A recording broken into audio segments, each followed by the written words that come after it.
እንደኛ ያለ አረመኔ ያለ እንደኛ ያለ ክፉስ አለ? መጨካከናችን ልክ አልፏል። እግዚአብሔር ዛሬም ፀሐይን ያወጣ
ከጀርባ የምትመለከቱት ምስል እንግዲህ እንደሌላው ጊዜ ከኢራን ወር ደግሞ ከተለያዩ የሚድል ኢስት ካንትሪዎች ማመጣላችሁ የጥቃት ምስል ወር ደግሞ የጥቃት ቪዲዮ አይደለም። እንደምትመለከቱት እዚህ ጋር ቤተክርስቲያን ነው መስቀል ያለበት ጉልላቱ ላይ እንደምታዩት አርሲ ላይ ከሰሞኑ ተፈጥረው ከነበሩ ግድያዎችና ሰሞኑ ከተፈጥረው የነበሩ የቤተክርስቲያንና የቅርስ ውድመቶች መካከል አንደኛው በምስል ላይ ቀረ ነው። በመቶች የሚቆጠሩ ሰዎች እንደምትመለከቱት ቤታቸው ተቃጥሎ ቤታቸው ወድሞ ቀያቸውን ለቀው ወደ ሌላ ቦታ ለመሰደድ ተገደዋል። እንደምትመለከቱት ሙሉ በሙሉ ዲስትሮይድ እና ግራፊክ ከሆኑ ደግሞ እዚህ ሚዲያ ላይ ለማቅረብ የሚዘገኑ ምስሎችም እንደዚሁ ደርሰውኛል። እስካሁን ድረስ ትክክለኛ ስታቲስቲክሱን አላውቀውም። እስካሁን ድረስ ግን ይሄ የአርሲ ግድያዎች የሚባሉት ደግሞ የአርሲ ሞቶች የሚባሉ ከሰማን ጊዜ ጀምሮ እስካሁን ድረስ አይ ቲንክ 49 ሚሊዮን ሰዎች ተገድለዋል መሰለኝ። አምናት ሹር ቁጥሩ ልሳሳት እችላለሁ። የሆነ ቦታ ነው ያነበብኩት 49 ሰዎች የሚለውን ነገር ላይ አምናት ሹር እርግጠኛ አይደለም። በዚህ ጉዳይ ላይ ይመለከተኛል ብለው የሚያስቡ ሰዎች ከመግለጫና ከተለያዩ ከሀዘን መግለጫዎች ውጪ ይሄ ነው የሚባል የሆነ ዲሲዥን ወይ ደግሞ አክሽን ሲያደርጉ አልተመለከትንም። ያው ይሄ የምትመለከቱ እንደዛ ነው። ወይ ቤት ነው ኦር ሰምቲንግ ወይ ቤተክርስቲያን ነው ወይም ደግሞ የሆነ ነገር ብቻ የተቃጠለ ባለበት ሰውም ሊሆን ይችላል ነው የሚመለከተው። የጸጥታ አካልም እንደዚሁ ጉዳዩን አክኖሎጅ ከማድረግ ተቆጥቧል። ይሄ ነገር እየተፈጠረ እንደሆነም ምን እየሰሩ እንደሆነም እንግዲህ አክኖሎጅ ከማድረግ ከማሳወቅም ተቆጥበዋል። አንዳንድ ማውገዞችና ልባዊ ሀዘኖችን ከመግለጽና የሟች ቤተሰቦችን ከማጽናናት የማጽናናት መልእክት ከመስጠት በቀር ይህን የሚባል አክሽን ድረስ አልተካሄደም እስካሁን ድረስ። እንደዚህ አይነት ነገሮች ምን ሌቭል ጋር ሲደርሱ ደግሞ ምን ፖይንት ጋር ሲደርሱ በቃ እንደሚባሉ ምን ፖይንት ጋር ሲደርሱ የምር ሰውም እንደሚያነቁና የምር ሰውም ወደ አክሽን እንደሚገፉ እንግዲህ እርግጠኛ አለው አላውቅም። ይህ ጉዳይ መሰማት ከተጀመረ የአርሲ ጉዳይ ወራት ተቆጥረዋል። እንግዲህ ወራቱን ሙሉ ወይ እነዚህ ሁሉ ወራት ነው የሚባል አክሽን አልተካሄደም እና ምን እስኪደርስ ነው የሚጠበቀው? ምንስ ማድረግ ያለብን ይመስላችኋል በዚህ ጉዳይ ላይ? ማንኛውም የሟች ቤተሰቦች እግዚአብሔር ያጽናችሁ። እግዚአብሔር አለ። እግዚአብሔር በቤቱ ሰላም ያሰፍናል ብዬ አስባለሁ። ጊዜ ጉዳይ ቢሆንም ጉዳዩ ጠርቶ ወደ ሰላም እንደምንመለስ ተስፋ አደርጋለሁ። በርካቶችን ያስለቀሰ ቪዲዮ ላሳያችሁ። እኚህ የምትመለከቷቸው የአርሲ ኦርቶዶክሳውያን ታቦታቸውን ተሸክመው ከመቃጠል ሲያድኑ ነው። አርሲ መድኃኔዓለም የተፈጠረ ነው። ተመልክታ ለፈጣን ወቅታዊ መረጃ የፎሎ ምልክቷን ተጫኑ። አመሰግናለሁ። ታቦቱን፣ መንበሩን፣ ከበሮን በአጠቃላይ ሙሉ ቤተክርስቲያኗን ተሸክመው ስደት ወጥተዋል።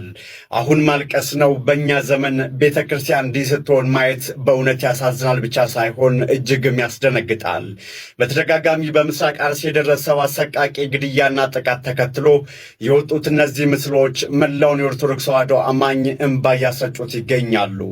ምዕመናን ሕይወታቸውን ለማዳን በሚሸሹበት በዚህ የጭንቅ ሰዓት ላይ ቅዱሳትን ንዋያተ ቅዱሳቱንና የቤተ ክርስቲያኑን ክብር አስከብረው ተሸክመው በእግራቸው በረሃውን እያቋረጡ ይሰደዳሉ። ይህ በታሪክ ታይቶ የማይታወቅ ምስል ማህበራዊ ሚዲያውን እያጥለቀለቀም ይገኛል።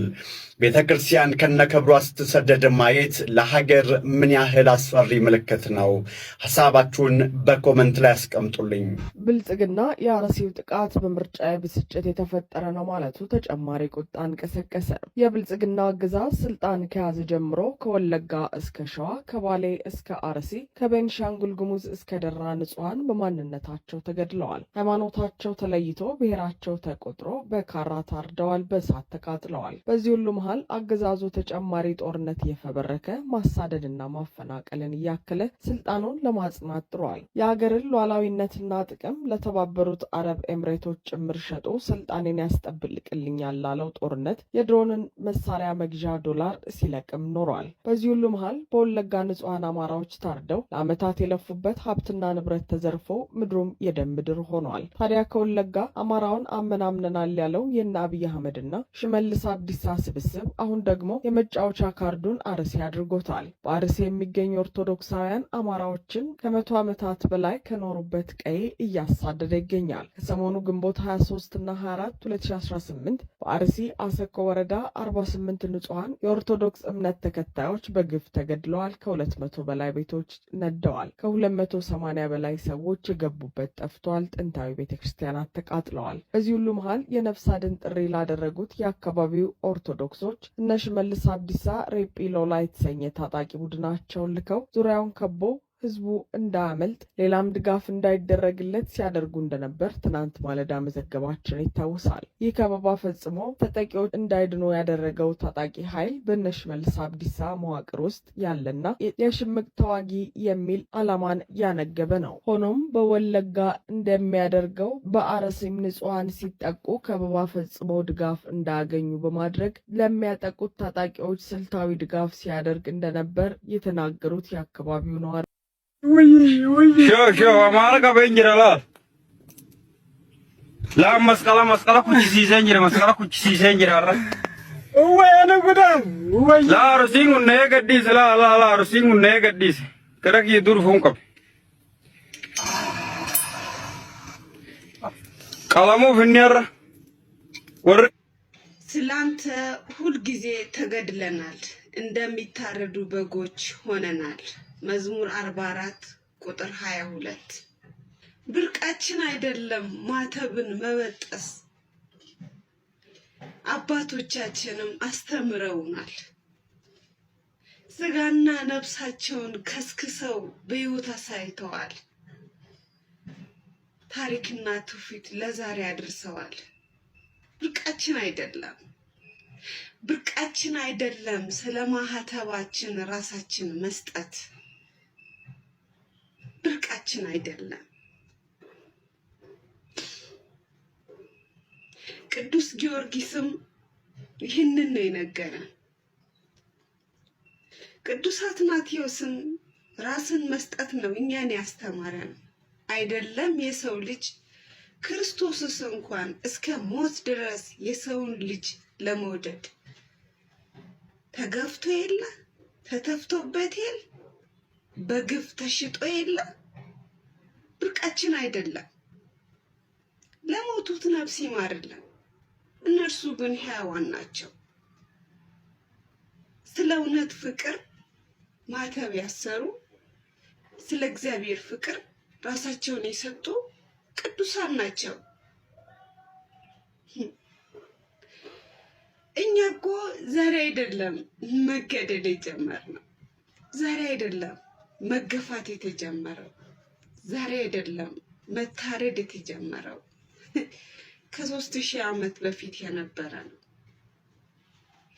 ጥንት የነበሩ አይሁዳውያን ያመጡት ታሪክ ነው። ይሁን ስለ የምወደኝ ብኖር ራሱን ይካድ ብሎ ተናግሮናል። እስከ መስዋዕት ድረስ እንደምንወደው በእውነት አሳይተናል። ብርቃችን አይደለም ስለማተባችን ፍቅር ራሳችን መስጠት።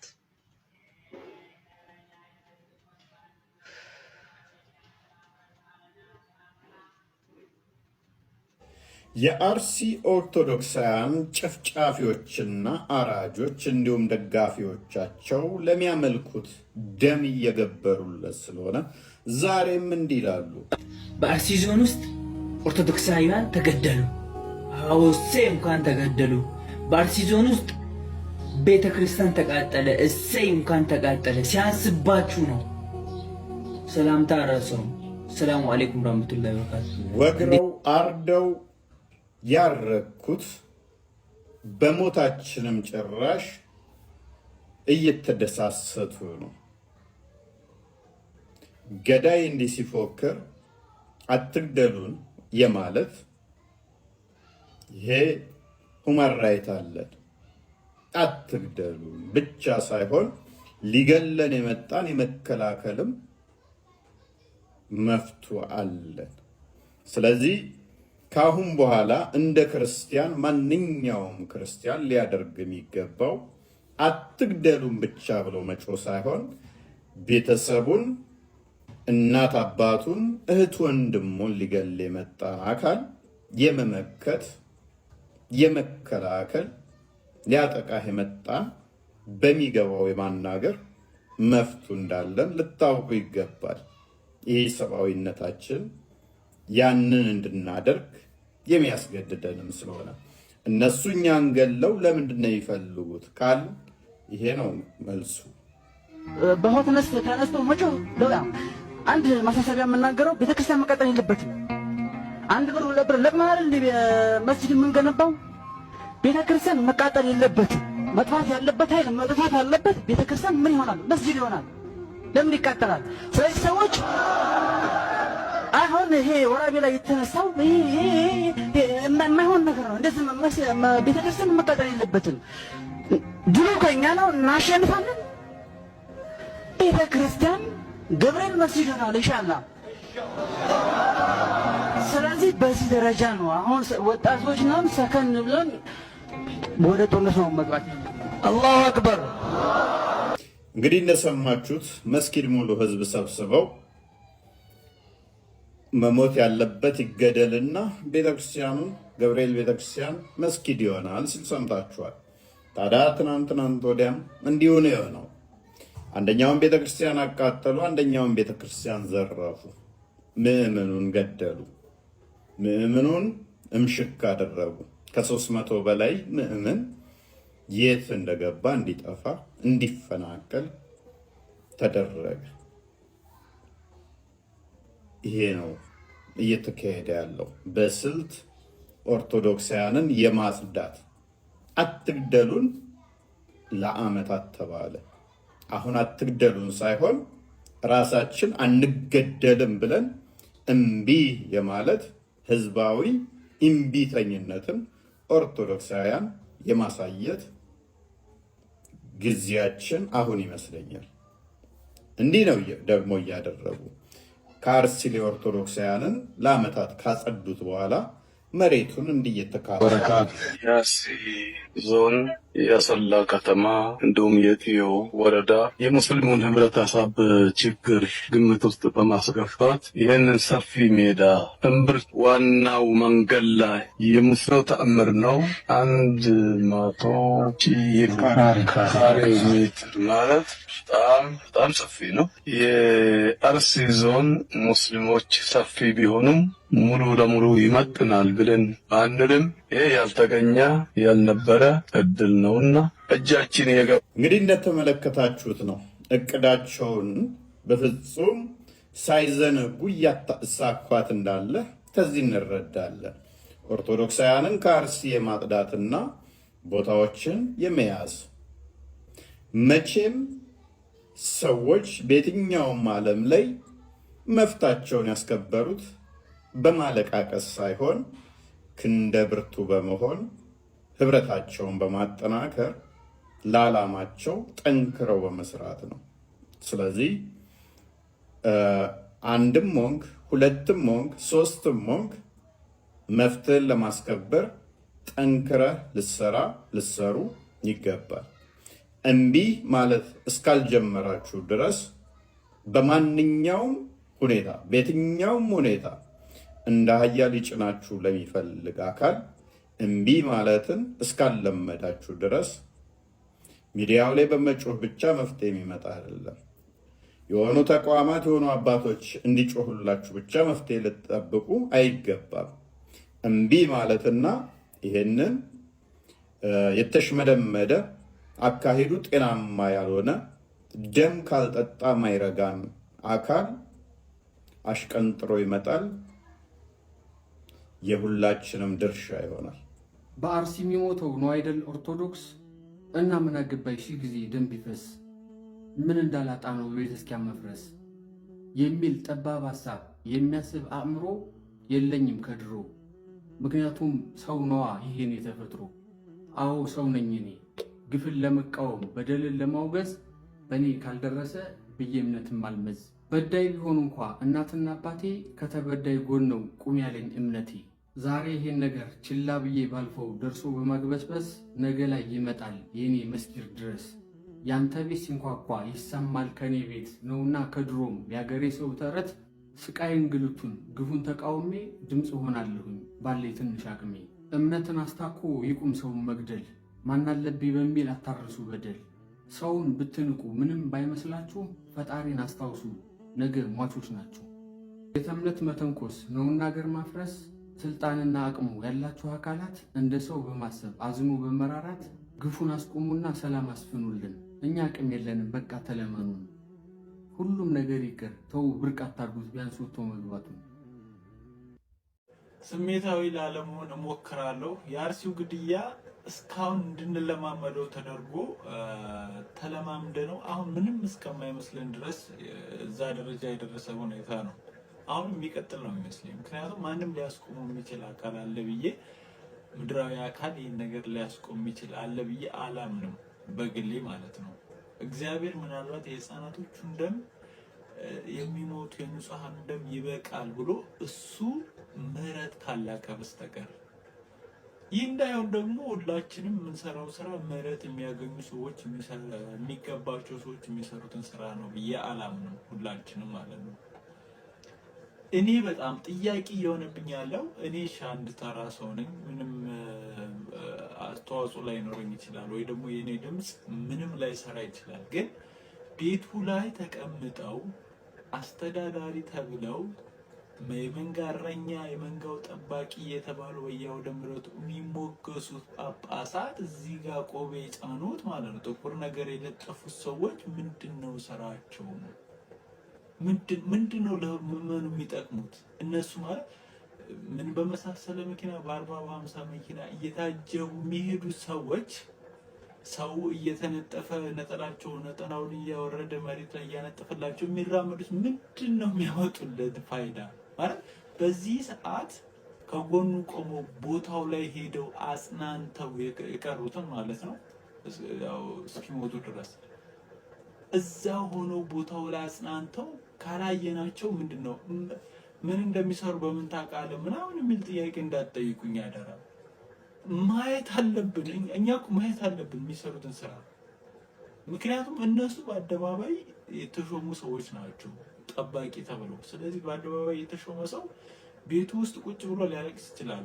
እሱን አላውቅም። እሱ ብቻ በቂ አይደለም። በቃ በአደባባይ የሚሰራውን ስራ ማየት አለብን እና ምንድነው ጥቅማቸው? ማለት እኔ ማለት ክርስቲያን አይደሉም ነው ማለት አያሳስባቸውም? የተሾሙበት መንጋ ወይም ደግሞ የተቀመጡበት ወንበር የእነ አትናቴዎስ የእነ ጎርጎርዮስ የእነ ቅዱስ ጴጥሮስ የቅዱስ ጳውሎስ የእነ ቶማስ የነሱ ወንበር እንደሆነ አይገባቸውም ነው? እኔ በጣም ነው ጥያቄ የሚፈጥር። ማለት በየቦታው ሲሄዱ እየተጨበጨበ አባቡነ እየተባለ ከመዝፈን የሚዘፈንላቸው ሰዎች ናቸው እነዚህ ሰዎች። እና ምንድነው ቫልዩዋቸው? ምንድነው ለክርስቲያኑ የሚሰጡት ጥቅም? በዚህ ሰዓት ከጎኑ ካልሆኑ ማለት ነው። አንድ መግለጫ ለማውጣት ስንት ቀን እንደወሰደባቸው አይታችኋል። እና እኔ ጥያቄ ብናነሳ መልካም ነው ብዬ አስባለሁ። ሁሉም ሰው ያው መፍትሄ እኮ የለም፣ ግን የቻልነው ሁላችንም በየቤታችን ማልቀስ አለብን፣ ንስሐ መግባት አለብን። ነገር ግን የኛውን ጉዳይ እኔ ትኩረት ቢሰጠው ይገባል ብዬ ነው ማምነው። ስሜታዊ ሆኜ ሊሆን ይችላል፣ ይቅርታ አድርጉልኝ። ግን ጥያቄን ብመልሱልኝ ደስ ይለኛል። መርጦ አልቃሾች ኦርቶዶክስ ሲሞት ኦርቶዶክሱ ያለቅሳል፣ ሙስሊሙ ሲሞት ሙስሊሙ ያለቅሳል፣ ፕሮቴስታንቱ ሲሞት ፕሮቴስታንቱ ያለቅሳል።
እየተገደልን እንበዛለን።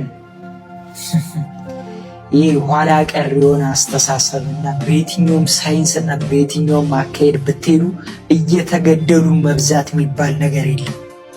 ቲክቶከር ሆንክ፣ አርቲስት ሆንክ፣ ጋዜጠኛ ሆንክ እግዚአብሔር ጸጋ ሰጥቶ ሰው ላይ ተደራሽ እየሆንክ ስትሰራ የነበርክ በሙሉ በዚህ ሰዓት ያንተ ሚሊየን ቪው እና ያንተ ሚሊየን ፎሎወር ለታረዱት አባቶቻችንና እንደ ግፋፎ እንደ ደመራ እየተቀጣጠለች ላለችው ቤተክርስቲያናችን ድምጽ ካልሆነ ጥንቅር ብሎ ይቀር። እግዚአብሔር ሲሰጥም ሲነጥቅም ያቀበታል። ምንም ቢሆን የተገደሉት አባቶቻችን በእግዚአብሔር ፊት ክብርና ሰማዕትነትን ተቀብሏል። እኔና እናንተ ግን ነገ በየሜዳው በወጣንበት ስንቀር ከዚች ዓለም ተሰናብተ ስትሄድ በእግዚአብሔር ፊት ትጠየቅበታል። ኦርቶዶክስ ይሆንክ አንገት ላይ ማተብ ያሰርክ በሙሉ ይህንን ቪዲዮ ሼር፣ ኮፒ ሊንክ እያደረግ ለሚመለከታቸው ሰዎች አድርሱ። የኦሮሚያ የመንግስት ኮሚኒኬሽን ቢሮ ኃላፊ አቶ ኃይሉ አዱኛ እንግዲህ አርሲ ላይ ከተደረገው ጭፍጨፋ ጋር ተያይዞ መግለጫ አውጥተዋል። በመግለጫቸውም ያነሱት ዋና ሐሳብ ጥቃቱ የተፈጸመው በኦነግ ሸኔ ነው። ኦነግ ሸኔ ከታሪካዊ ጠላቶቻችን ተልዕኮ ተቀብሎ ምርጫውን ለማደናቀፍና በአካባቢው የሃይማኖት ብጥብጥ ለማስነሳት ሆን ተብሎ ታስቦ ያደረገው ድርጊት ነው የሚል ይዘት ያለው መግለጫ አውጥተዋል። ከዚህ ጋር ተያይዞ ማንሳት የምፈልገው ጥያቄ እዛ አካባቢ ጥቃቶች መፈጸም የጀመሩት ምርጫው ሲቀርብ ወይም ደግሞ የምርጫው ዋዜማ ላይ ብቻ አይደለም። ምርጫው ከመታሰቡ በፊት የቤተ ክርስቲያን ቃጠሎ፣ የኦርቶዶክሳውያን ሞት የተለመደ ነገር ነበረ። ረጅም ጊዜ የክልሉ ባለስልጣናትም አካባቢን የሚያስተዳድሩትም አካላት ጉዳዩን እያስተባበሉ ሲያልፉት የነበረ ጉዳይ ነው። ነገሮችን ወይም ደግሞ የቤተ ክርስቲያን ቃጠሎን፣ የንጹሃን ግድያን ፖለቲሳይዝ ማድረጉ ለምን አስፈለገ? ማለት ኦነግ ሸኔ ወይም ደግሞ ጽንፈኛ የተባለው ኃይል ምርጫውን ማደናቀፍ ቢፈልግ ማጥቃት ያለበት ቤተ ክርስቲያንን ነው ወይ? የምርጫ ጣቢያዎች ላይ ጥቃት ሰንዝሮ ምርጫው እንዳይካሄድ ማድረግ አይችልም ነበር ወይ? ፐርፐዙ ዓላማው ምርጫው እንዳይካሄድ ማድረግ ከሆነ ለምንድን ነው የምርጫ ጣቢያዎች ላይ ጥቃት ሰንዝረው ምርጫው እንዳይካሄድ ብቻ ያላደረጉት? ጉዳዩ ሃይማኖታዊ መልክ ስላለው እዛ አካባቢ የሃይማኖት መቻቻልና መከባበር እንዲኖር መንግስት እንደ መንግስት አለው ብሎ የሚያስብ ከሆነ ህልውናውን መኖሩን በትክክል እዛ አካባቢ ፕራክቲካሊ እንዲያሳየን ነው የምንፈልገው። ጽንፈኛ የተባለው ኃይል እኮ ከመንግስት ወታደር ኃይል በላይ አይደለም። በትጥቅም በሎጂስቲክም የመንግስት ኃይል ጽንፈኛ ከተባለው ኃይል ይበልጥ የለ እንዴ? ስለዚህ መብለጡን አካባቢው ላይ ዘላቂ ሰላምና መከባበርን አስፍናችሁ አሳዩን። የንጹሃንን ሞት ፖለቲሳይዝ አታድርጉ። የንጹሃን ሞት ፖለቲካ አይደለም። የንጹሃን ሞት የንጹሃን ሞት ነው። ስለዚህ አርሲ ላይ የኦርቶዶክሳውያን ደም መፍሰስ ይቁም እንላለን። የአሁኑ የጅምላ ግድያ፣ የሃይማኖት ተቋማት ውድመት በቀጥታ ከምርጫው ጋር የተያያዘ ነው። ትሪገሪንግ ፋክተሩ ምርጫው ነው።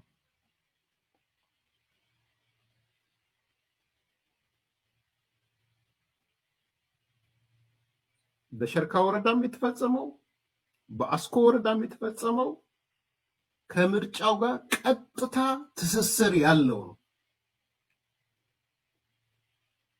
ዋነኛው ትሪገሪንግ ፋክተር ምርጫው ነው።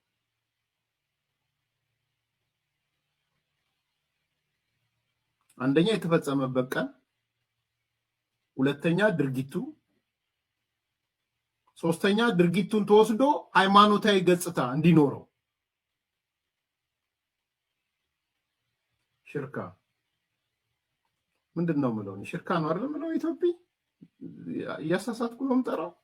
ይቅርታ፣ ብዙ የኢትዮጵያ ወረዳዎች ስጠራቸው ተሳሳታል። ሽርካ በሚለው ያዙልኝ። አንደኛው ደግሞ አስኮ ነው። ያዳነች አስኮ ነው። ሽርካ እና አስኮ የተፈጸሙት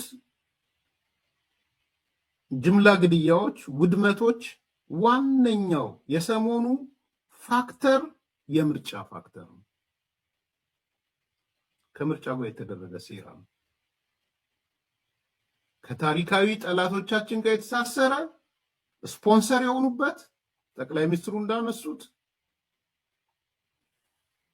የግብፅ አካላት ስፖንሰር የሆኑበት ሻቢያ ስፖንሰር የሆነበት በቀጥታ የተሳሰረ ነው። ይህንንም የምትጠራጠሩ ካላችሁ በደንብ ራሳችሁን አስተውሉ። ሌላ እንትን ከሌላችሁ ማለት ነው። ሌላ ተልእኮ ከሌላችሁ ትሪገሪንግ ፋክተሩ ገፊ መንስኤው ምርጫ ነው። ከአርሲው ጥቃት ጋር የተያያዘው ግልጽ እንዲሆንላችሁ መንግስታዊ ነው፣ መዋቅራዊ ነው። መንግስታዊ መዋቅራዊ ፕላን የተደረገ በቂ ዝግጅት የተደረገበት ኤክስፐሪመንቴሽን ሙከራዎች ነው እየተደረጉ ያሉት። ከወለጋ አማራውን ካጸዱት በኋላ አሁን አሊዶሮ ላይ መጥቶ ወደ አዲስ አበባ የሚመጣውን እዛው ጋር እያፈነ እያገተ ወስዶ የፈለገውን በሰው 5 ሚሊዮን 10 ሚሊዮን ምናምን ይላል አይደለም። አሁን ማን ነው ወደ አዲስ አበባ መምጣት አትመኝም፣ በቃ አይደለም የኔ አይደለም ብለህ ድምዳሜ ላይ እንድትደርስ አድርገዋል። እንዲዘገንንህ አድርገዋል። ይሄ ልጅ ሲሳቀቅ አይተዋል አይደለ? ማህተሙን ከአንገቱ ላይ ከተበጠሰ በኋላ እንደ ሰው መኖር ይቻላል ያለ ኦርቶዶክሳውያን የሚያስገድለውና በቀጥታ ፈንድ እያደረገ ቤተክርስቲያን እንድትቃጠል ኦርቶዶክሳውያን እንዲገደሉ እያደረገ ያለው መንግስት እንደሆነ ስንቶቻችሁ ታውቃላችሁ? እስኪ አንድ ነገር ልንገራችሁ። የኦርቶዶክሳውያን መገደል ለመንግስት የስልጣን ዕድሜውን ማራዘሚያ ነው። ምክንያቱም ህዝብ ሰላም ከሆነና ወጥቶ ከገባ የኑሮ ውድነት ላይ ጥያቄ ስለሚያነሳ ያን ጥያቄ እንዳያስነሳ አጀንዳ ነው። በየጊዜው የኦርቶዶክሳውያን ሞት አጀንዳ ማስቀየሪያ ነው። ዛሬም ምርጫውን እንዴት አድርጎ እንደተመረጠ እንዴት አድርጎ ህዝብ ተጭበርብሮ ምርጫውን እንደተደረገ ተገዶ እንደመረጠ ይታወቃል። ምክንያቱም ብዙ ቪዲዮዎች የተለቀቁ ስለሆነ ያን አጀንዳ ማስቀየሪያ ኦርቶዶክሳውያን ይገደላሉ። ይህን የሚያደርገው መንግስት ራሱ በቀጥታ ይህን ደግሞ አብዛኞቹ አባቶች ያውቃሉ። አብዛኞቻቸው ለሆዱ ያደሩ መምህራን፣ ታዋቂ መምህራን ያውቃሉ፣ ዘማሪያን ያውቃሉ፣ አብዛኞቹ ቤተክርስቲያን ሰዎች ያውቃሉ። መፍትሄው በአንድነት ይህን መንግስት መቃወም አለበት።